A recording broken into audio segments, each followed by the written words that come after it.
A few days ago, I said if I would get 10 likes on my last One Piece video, I would make another top 10 showcases of power in One Piece video, and weirdly enough, I actually got 10 likes, so here is part 2 of some of the best showcases of power in One Piece. And just like the first video, this one will also not be in a specific order. Out of all Luffy's power upgrades, Gear 2nd somehow still remains my favorite for some reason. This was the first time Luffy ever got a significant power up in the story, and at this point we were already 272 episodes into One Piece. Before Luffy went Gear 2nd, he was easily defeated by CP9 in their first encounter. They made both Zoro and Luffy look weak in the process and defeated 2 of the strongest members of the crew with relative ease. But on the second run in Luffy had with CP9, he fights Blue Note, and the tides really turned in this fight as Luffy's newfound power made the CP9 agent look just like Luffy looked in their first encounter. And that made this a very one-sided fight with the Straw Hat Captain easily defeating him. He was even on his way to go Gear 3rd in this fight, but the power of Gear 2nd was far more than enough for the government agent. I always love to bring this one up in conversation. It is a very easy thing to overlook, but it has always stuck with me for some reason. Might be the fact that Jinbe is one of my favorite characters, but it also proved to me the first time that I saw it that Jinbe was a force to be reckoned with. What makes this showcase of power so impactful is the fact that when the Straw Hats fought Moria, he seemed like the real deal. The entire group had to play a part in his defeat. Yes, he used his power to manipulate the corpse of Oars, and that made the fight more difficult for the Straw Hats, and he also had the upper hand with the location of his ship and his devil fruit ability, but he was still a warlord of the sea, and Jinbe made him look like just some random pirate, easily defeating the warlord and just moving on to the next fight like nothing ever happened. The only reason why Moria looked so powerful in Thriller Bark was circumstance. The fact that they didn't know his weakness at first, that accompanied with some other things, but Jinbe easily exposed him as one of the weakest warlords.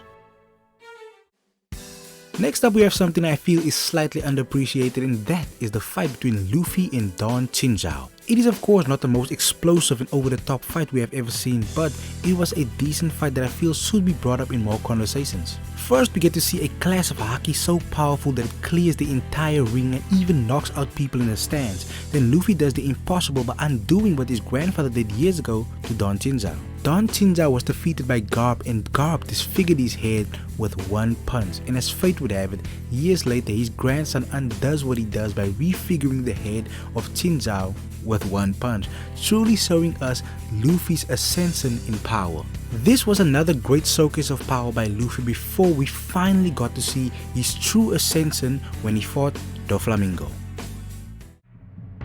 Out of all the introductions to powerful characters we have had in One Piece, from Mihawk, Aokiji, Kizaru, Akainu, Shanks, Whitebeard, Blackbeard and Big Mom, I feel that this is the best intro out of all of them. The entire intro is basically a showcase of power without outright being a showcase of power. First of all, the sky island he jumps from is 10,000 meters in the air. That is 10 kilometers up. A fall from that height will kill any normal character. But what makes it so much more impactful and crazy is the fact that after falling from that height, Kaido stands up unfazed, seemingly only suffering a minor head injury. At this point in the story, we didn't know much about Kaido, but after seeing that, I think we all immediately knew that we were dealing with a different breed of power. Okay, straight up, I'm just gonna say this. Big Mom is of course the stronger character in this situation, but this scene really showed us that Jinbe is legit. Without Luffy, Sanji and Zoro to save the other Straw Hats, Jinbe had to step up against one of the strongest characters in One Piece to save the ship and the rest of the crew. Before this altercation with Big Mom, we had only seen glimpses of Jinbe's power, like when he escaped Impel Down, the few encounters he had at Marineford, and when he fought Ace, but we had never seen anything on display from him on this level. But he instantly proved to us that he was a force to be reckoned with when he expelled the Yonko from the ship with only one attack. It was of course a very short-lived victory because Big Mom was back on their case almost immediately, but for Jinbe to land such a monstrous blow on a character like Big Mom just gives us more evidence that he is a monster, and one day I would like to see him in an all-out battle. For about 23 years we have only had small glimpses of Roger. We never really saw anything significant about the former Pirate King until last year, when we were finally blessed to see something about him in an Oden flashback, and it was really something to behold. It was a very brief exchange of power. The real fight lasted for about 3 days. We were only blessed with a few clashes between Whitebeard and Roger, but it was still very impressive, and it really gave us an idea just how nasty these two characters were in their prime. The first clash of this magnitude we got to see in One Piece was Shanks vs Whitebeard, and that clash alone split the sky. The second display of power on this level was between Kaido and Big Mom, and it was also very impressive, but I have to rank this one above them all. Where those other clashes resulted in splitting the clouds, this one clash by the Pirate King and the former strongest man in the world was so powerful that it blew the clouds clean out the sky. And that exchange of power was just these two testing each other out. This was basically just all that showcasing to us that these two characters were on a different wavelength. What makes this so much more impressive is the fact that after the clash, these two pirates and their crews proceeded to fight for 3 days.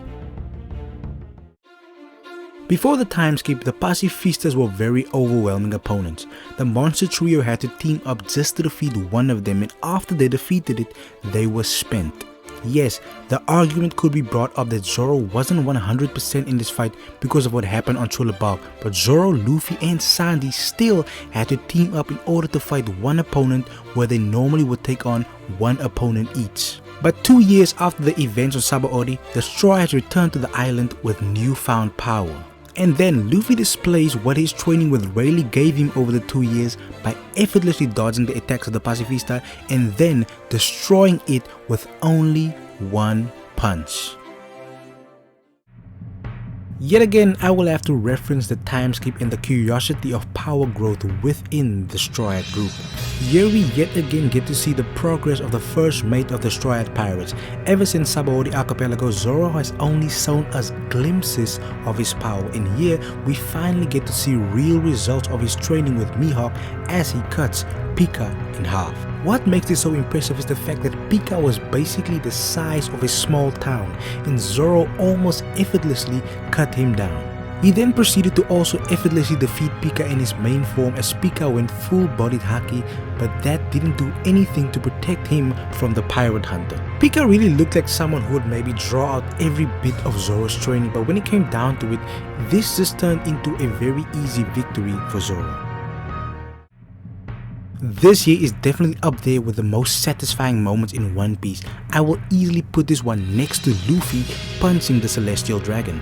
After what happened at the bar when Bellamy and his crew beat Luffy and Zoro, the pirate thought that Luffy was weaker than him based off an outdated bounty post and of course the fact that Luffy and Zoro didn't fight back. Luffy of course let Bellamy beat him up on that occasion, but after Luffy discovered what Bellamy did to Old Man Cricket, he goes back to settle things with the pirate.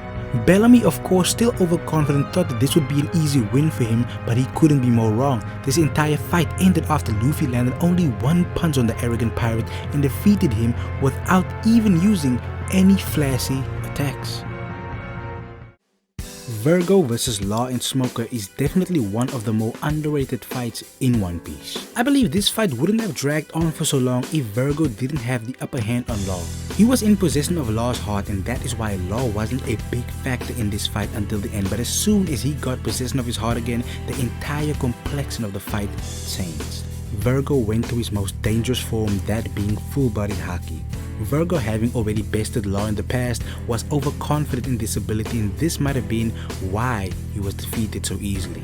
The fight almost instantly ended when Law took out his sword, and despite Vergo being fully clad in haki, Law cut him in half. But Law didn't just cut Vergo in half, he cut the entire factory, and on top of that, Law actually cut the entire mountain in half with his final attack, which just showed us that the captain of the Hard Pirates was above Vergo the entire time. You can't debate that Vergo had better haki, and the reason why he got cut was the fact that his haki was weaker because it was fully spread around his body, but in the end, Law still took home the W with an impressive display of power.